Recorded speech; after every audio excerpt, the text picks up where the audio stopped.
छत्तीसगढ़ के खूंखार नक्सली हिडमा के खात्मे के बाद अब नई राजनीति छिड़ गई है। हिडमा की मौत पर जहां सरकार इसे बड़ी कामयाबी बता रही है, वहीं बस्तर के नेता इस पर अब सवाल उठा रहे हैं। कोई इसे फर्जी इनकाउंटर कह रहा है तो कोई हिडमा को आंध्रा और छत्तीसगढ़ के नक्सलियों की लड़ाई में मारा गया शहीद बता रहा है। हिडमा की मौत अब बस्तर के आदिवासी वोट बैंक की राजनीति का खास मुद्दा बन गया है। क्या है पूरा मामला, इस रिपोर्ट में देखिए।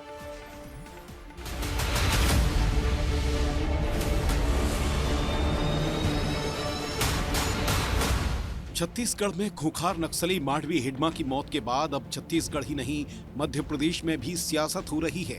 कहीं क्रेडिट लेने की होड़ हो रही है तो कहीं हिडमा की मौत के बाद आदिवासी वोट बैंक की राजनीति हो रही है। मध्य प्रदेश के पूर्व सीएम दिग्विजय सिंह ने हिडमा की मौत पर सवाल उठाए हैं। दिग्विजय ने आदिवासी एक्टिविस्ट सोनी सोढ़ी का एक वीडियो शेयर किया, जिसमें सोनी एनकाउंटर को फर्जी बता रही है।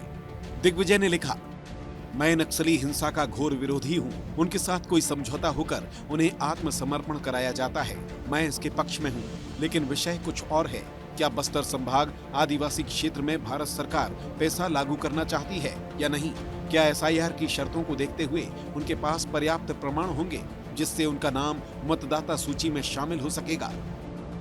इसके साथ ही यूथ कांग्रेस की राष्ट्रीय महासचिव प्रीति माझी ने भी माडवी हिडमा के समर्थन में पोस्ट किया है और हिडमा की तस्वीर शेयर करते हुए लिखा कि लाल सलाम कॉमरेड हिडमा। हालांकि पोस्ट वायरल होने के बाद प्रीति माझी ने सफाई दी है।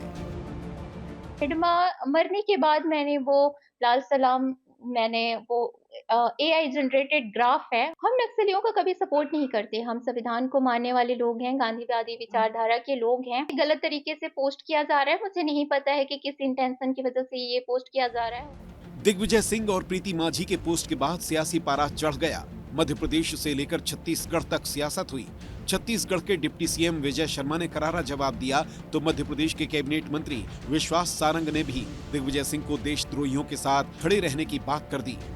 मैं ऐसे सारे ही लोगों से पूछना चाहता हूं कि ताड़मेटला के 76 जवानों के संदर्भ में आप क्या कहना चाहेंगे? क्या आप उनके परिवार वालों से कहना चाहेंगे कि तुम्हारा बच्चा नहीं रहा तो कोई बात नहीं, लेकिन फिर भी ऐसा होना चाहिए था, ऐसा नहीं होना चाहिए था? और उसके बाद जो ऐसा कह रहे हैं उनको धिक्कार है, उनको शर्म आनी चाहिए। दिग्विजय सिंह जी हर समय देशद्रोहियों के साथ खड़े दिखते हैं। कभी नक्सलवादियों का समर्थन देना, कभी आतंकवादियों को संरक्षण देना, ये उनकी आदत है। 2 दिन पहले मध्य प्रदेश के वीर लाल शहीद हुए, उस विषय में तो दिग्विजय सिंह जी ने कुछ नहीं कहा। इसी सियासत को आगे बढ़ाते हुए बस्तर की राजनीति में सक्रिय कम्युनिस्ट नेता मनीष कुंजाम ने हिडमा के एनकाउंटर पर बड़े आरोप लगा दिए। उन्होंने कहा कि हिडमा का एनकाउंटर फर्जी है और इस खेल के पीछे नक्सली नेता देवजी ही है। सबसे बड़े नक्सली नेता देवजी ने हिडमा और उसके साथियों की बलि चढ़ा दी। ये जो देवजी है, जो नक्सलाइटों का बड़ा लीडर हुआ करता है, हिडमा को उन्होंने एक तरह से देवजी ने इनको मरवा डाला। 300 से ज्यादा जवानों और सैकड़ों आदिवासियों की जान लेने वाला हत्यारा नक्सली कमांडर तो मारा गया, लेकिन उसने सियासत को जन्म दे दिया।